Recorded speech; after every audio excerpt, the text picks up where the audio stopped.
Homan, I was on the enforcement operations early this morning in Virginia. Just a question for you.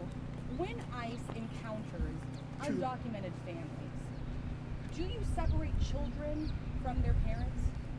Come to the mic. Plans to separate families. Matter of fact, I've noticed recently there's news articles saying Tom Homan is suggesting family detention again, family residential centers, and I am. Family residential centers are the opposite of family separation. Why we even talk about family residential centers? Because this administration, President Trump, wants to make sure these children aren't victims of trafficking. He wants to make sure this family is really a family. This is about saving children, protecting children. Let's talk about DNA testing, getting back to enforce the law and at the same time protecting children, which the last administration didn't. Come up to the microphone, please, sir. How much money will the president ask Congress today for immigration? I'm not aware of that number. All I know, we need the money to continue doing what we're doing. We need money for more beds. We need money for more flights. We need money to keep concentrating on the worst of the worst.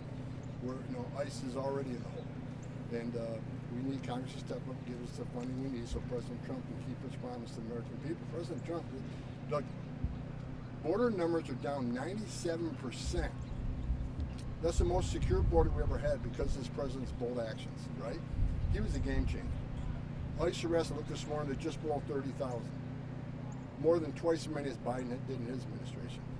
We're hitting on all cylinders, but we need more money to do more. And that's what we're going to do. We're going to keep President Trump's promise to address the worst of the worst criminals in this country. I'll say it once again, if you're in the country legally, you're not off the table.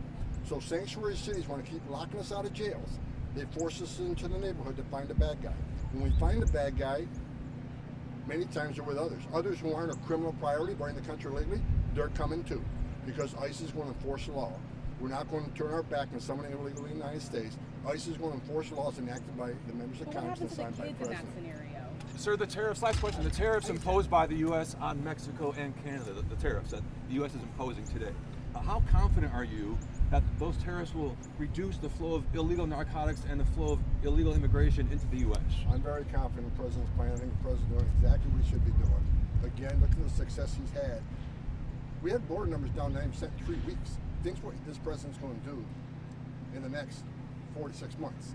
I mean, I agree with the president's policies on this. I think he's a game changer. I think for the once in the history of this nation, we'll finally have operational control of the southern border because we got a president sitting in the Oval Office that's going to make sure we do that. Mr. Homan, on Fort Bliss, Mr. Homan.